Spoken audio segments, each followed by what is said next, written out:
এই যে দেখেন, দেখতে পাচ্ছেন গরম গরম রসুন বের হয়ে আসছে। দর্শক আসসালামু আলাইকুম, সবাই কেমন আছেন? আশা করি ভালো। আবার হাসান মামার বিরিয়ানি হাউসে চলে এলাম এবং হাসান মামার বিরিয়ানি হাউস কিন্তু এখন আগের লোকেশনে চলে এসেছে। এটা হলো মিরপুর 10 স্টেডিয়ামের 4 নাম্বার গেটের ঠিক সাথেই হাসান মামার বিরিয়ানি হাউস। আর আজকে আমি নিয়েছি গরুর চুই, খিচুড়ি দিয়ে গরুর চুই ঝাল। তা আমি একটু দেরিতে আসাতে কিন্তু ভর্তাগুলো শেষ, আর সাথে দেখতে পাচ্ছেন রসালো একটা রসুন। এই যে দেখেন, দেখতে পাচ্ছেন গরম গরম রসুন বের হয়ে আসছে।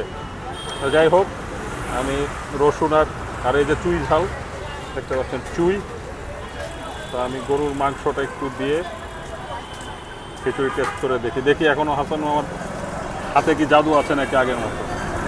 বিসমিল্লাহির রহমানির রহিম। ওয়াও, চমৎকার। গরম গরম গরুর মাংসের চুই ঝাল দিয়ে খিচুড়ি খাওয়ার মজাই আলাদা। স্পেশালি যদি বৃষ্টি বৃষ্টি ওয়েদার হয় তাহলে তো কথাই নাই।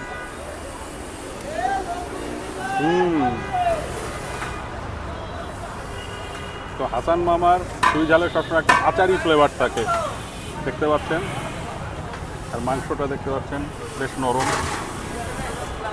ভিতরটা আসলে অনেক গরম তো ধরা যাচ্ছে না। তো মাংস কিন্তু একদম সলসলা।